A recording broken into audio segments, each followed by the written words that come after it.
It's Wellness Wednesdays. It's Wellness Wednesdays, and Horace is back with me. People pointed out they're like, what's the bear's name? His name is Horace. And look at his feet. Bean feet. Yes, Horace is very cute. Hi, Scout. So Horace sparked a lot of joy this week. We'll put him here. There we go.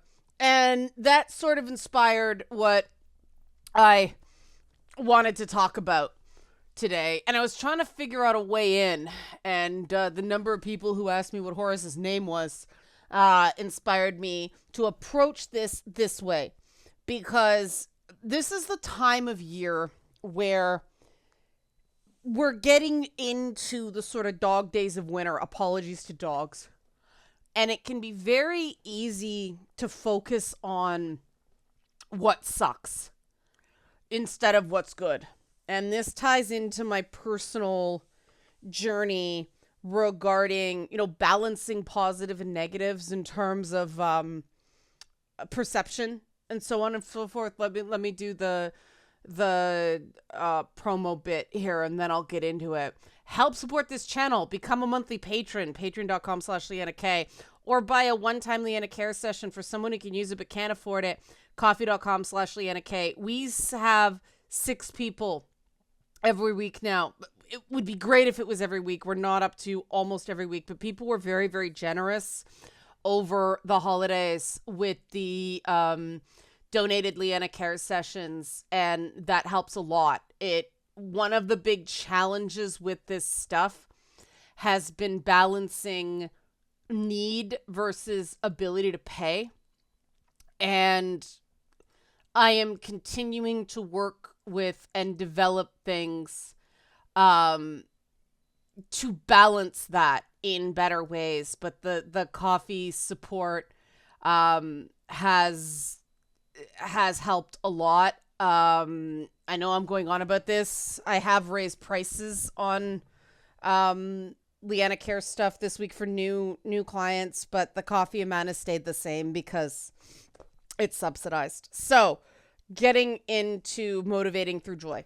Horace fell over, and my dog has stolen Horace. Oh no, Loki, don't steal Horace. Hello. There we go. Horace is back. We cannot throw Horace to the dogs, literally. So, yeah, like I said, this time of year, it's really easy to focus on what sucks. Some of you may notice that my face has gotten kind of swollen again. I don't know exactly what causes this. It happens from time to time. It's a symptom of the autoimmune disease. It could be because I had diet changes during the holidays. I don't entirely know. I know I'm just sort of, what size is my face going to be when I wake up? It hasn't quite affected my hands and feet yet, which is nice, but it's still, that is something that is a struggle, right? And it's a thing. I used to be really self-conscious about it. I've kind of gotten to the point where I think it's just better to talk about it and go, this is what's going on. Because there's really no way to hide it, being on video as often as I have been. But am I going to spend a lot of time going, oh, woe is me, I've got all these things going on? No. Because it doesn't get me anywhere. It's one thing to take a moment to validate that it's happening and it's real and to go easy on myself. It's another thing to make that the thing that defines me. And so often online, I see people defining themselves and their points of view by the things that they don't like, that they feel threatened by, that they feel oppose them, instead of, defining themselves by the stuff they like, the stuff that gives them joy. And the sort of people that are going to motivate you, that are going to feed you, are people who are motivated by the stuff they like not the stuff they don't like. It's just one of the things I do not miss about games journalism is a critical article, something where you're just hammering on something, or a critical video gets way more traffic than videos where you're talking about why you like stuff. I know a couple of YouTubers who do really, really well talking about stuff they like, and I'm so in awe of that. It's super important that some people are able to do fairly well with videos about positives, because, oh my God, the negativity is everywhere. And I feel the shift. I know with me, it was the Twitter shit that it's like, you know what? I spent a lot of time giving people chances, but there is only so much of other people's insecurity, fear, and rage that I can be the target of.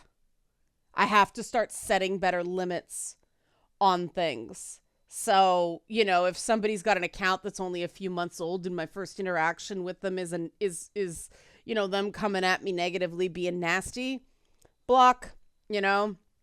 Somebody says Andrew Tate did nothing wrong, block. Somebody says J.K. Rowling has never said anything transphobic, block. Why? Because if I decide to rub my nose in negativity, no one is doing that but me. And I know negativity is this word that can be used to control. And I'm very sensitive to that. I'm very sensitive to the fact that some narcissists have weaponized that word. Here's the thing. Every word can be weaponized. And I get that everybody has certain words that they're sensitive to.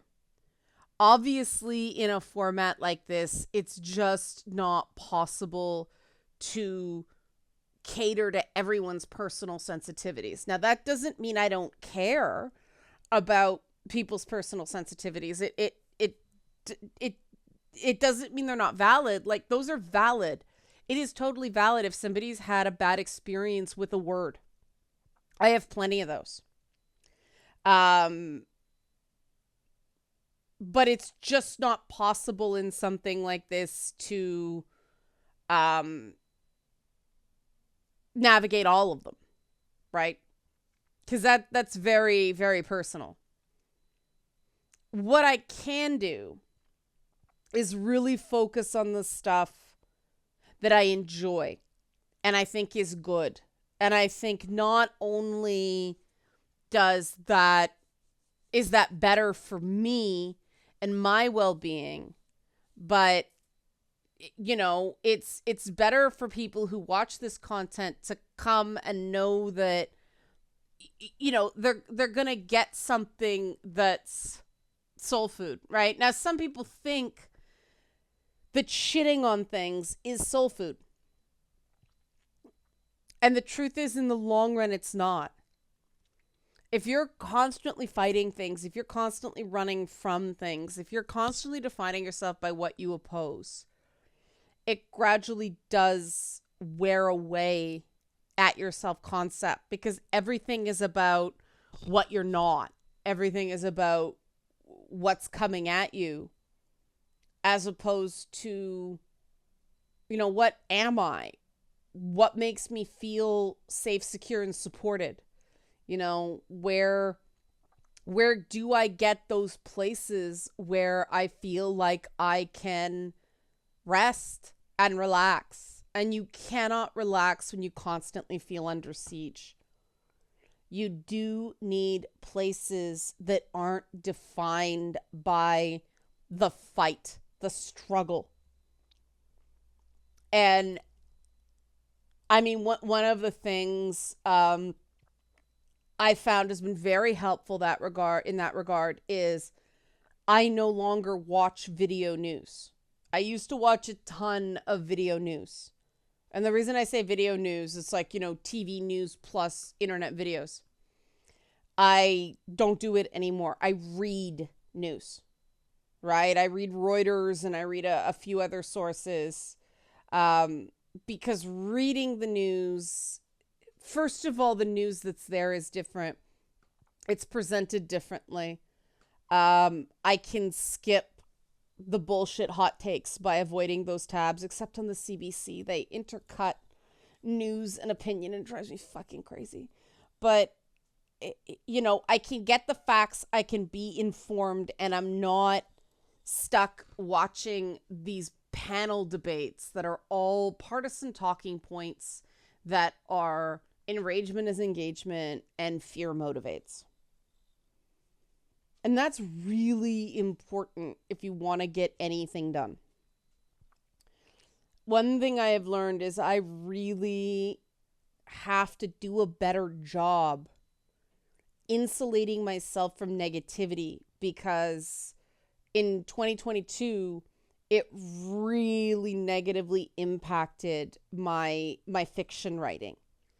The drama with stuff, the constant everything is shit, they're coming to get us. It for me, I can't sit and write fluffy fun stuff about a fairy tale princess when I have that culture war stuff all over me. And that doesn't mean I stick my head in the sand and aren't aware of what's going on. It's just, it's a lot. And it's very hard to connect with that hopeful, idealistic character voice. And so, I needed to take accountability and make some changes. And it's hard. People really do try to wear you down and try to pull you back in and make it seem like a negative, that you don't want that shit on you. But those aren't people who have my back. And, I would much rather talk about how fucking great I think God of War Ragnarok was. Oh my God. What an achievement, that game. Or talk about how much I enjoyed Glass Onion, the Knives Out sequel. And there was an example of one I put Glass Onion was fantastic. And I admit I put that out because I thought it was pretty funny that Ben Shapiro completely melted down over it. But instead of focusing on Ben Shapiro, I just said I thought it was fantastic. And sure enough, I had people jumping into my mentions going on about how disappointed they were in it. And I've talked about this before. I do not understand that.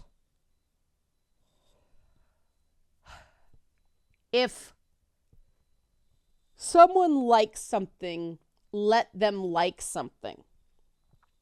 You can make a joke about not liking something. I joke all the time with Tristan from Nerd at Newsstand. She loves the Netflix Sandman.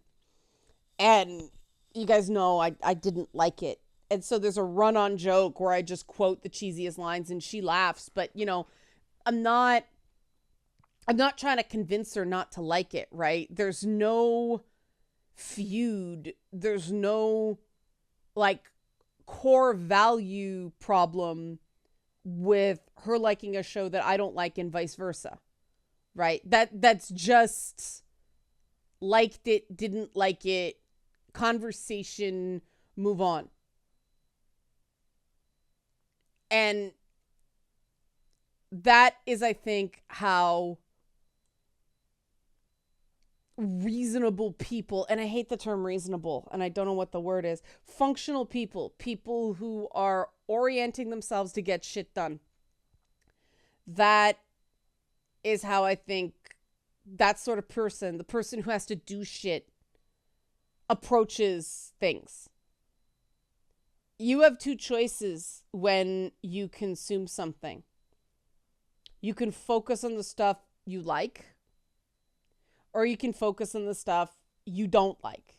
And when you're, and I think part of the problem is that with media, it's this focus on criticism instead of a sort of, I don't know, these are the things I thought were cool, but these are the things I thought were not great. But overall, I enjoyed it. Because enragement is engagement on the internet, it is so focused on the negatives. And it does wear you down. It does change your brain. We've seen, the proof's in the pudding. We've seen it. And so how do you find stuff that motivate you through joy? You do actively have to seek it out. If you've been doom scrolling, if you've been hate watching, all your algorithms online are trained to feed you that. So you have to actively seek out other stuff, which is part of the reason I have, so many cat videos, duck videos, chinchilla videos, cute, soft, and cuddly videos, like that kind of stuff. Because that's what I want the algorithms in these various social media things to show me. If you don't actively train them, they show you what's the most popular. And of course, what's the most popular? Negative shit, right? Or the occasional cute cat viral video. But it really is so much better to engage with stuff that, you can go, yeah, that wasn't great and that wasn't great. But overall, I enjoyed it. I mean, for me, the big one in the past year for that is For Love and Thunder. That movie was a mess. There were parts of it that were definitely not for me. But I laughed every damn time those goat noises happened. And I liked the stupid stuff with the axe. And I thought, the tragic love story in the middle of it was good. And I thought Christian Bale was excellent. And so I can act like a big smarty pants, like so many people did, and be that movie was a tonal mess and all that stuff. And it's like, but I laughed.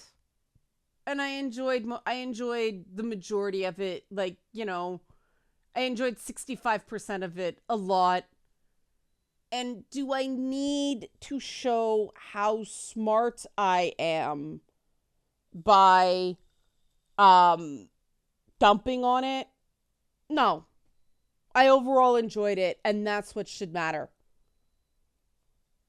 There were other things that I just overall did not enjoy. I found boring, and I won't mention them right now because of the nature of this video. But,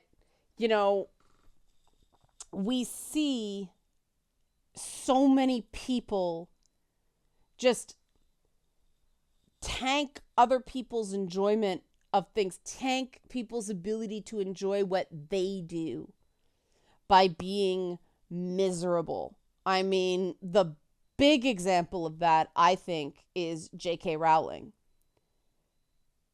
Whatever you think about her opinions, it is undeniable that she is defining herself based on what she opposes, not what she supports, right?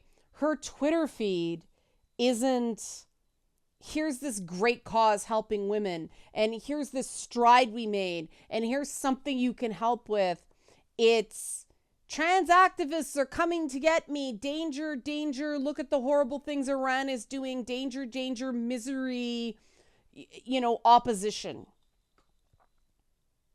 And when you're a children's author known for magical worlds and people are looking to you for escapism, that's terrible branding.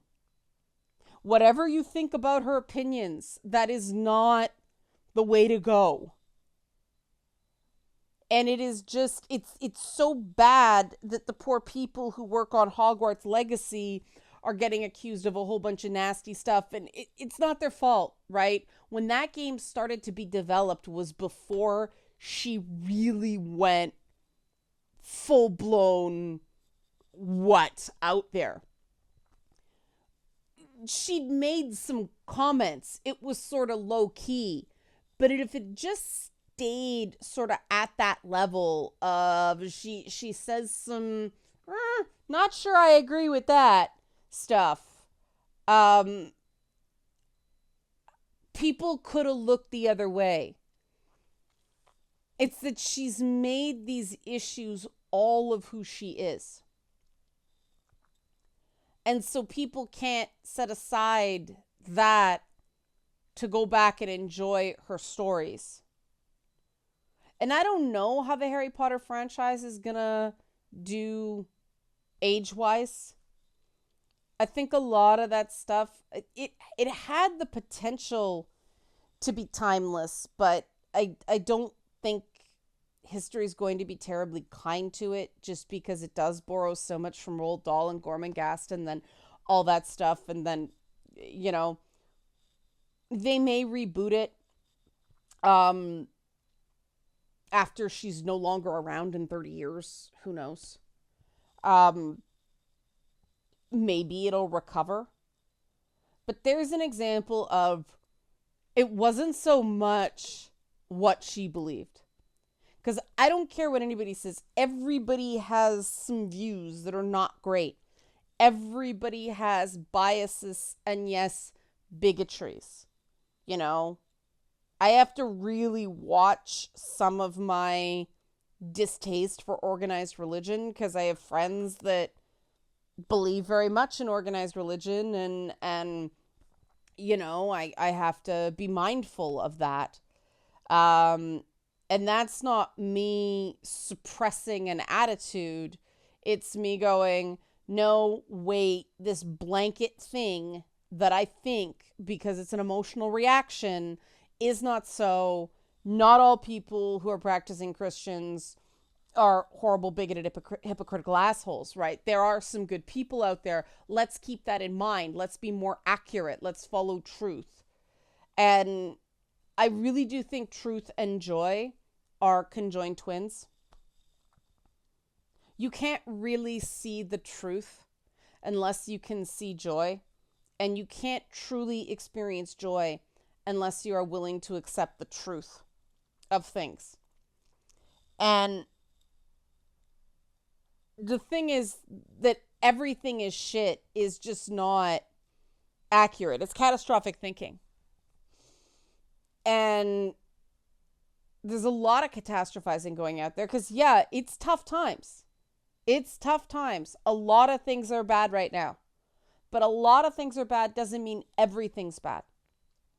And the only way you get better is by pointing yourself towards better and moving towards better. If you're only focusing on what sucks, you're going to be stuck. And one of the things in the past that made me angrier than anything is, for a long time, I didn't share stuff about my mother. I am very, very careful about sharing details about my family. Because during Gamergate, I posted a picture of my mother, because we went to see a Star Wars movie together, and it was this nice moment, and fuckers from that particularly bad section of Gamergate took it and called my mother ugly and old and a whole bunch of nasty things, and I was so upset. And like, that shit to me is just evil. It's petty and it's low, and in a better world, that would be universally condemned. But we don't live in that world. And so we have to limit our engagement with the shittier parts of the world.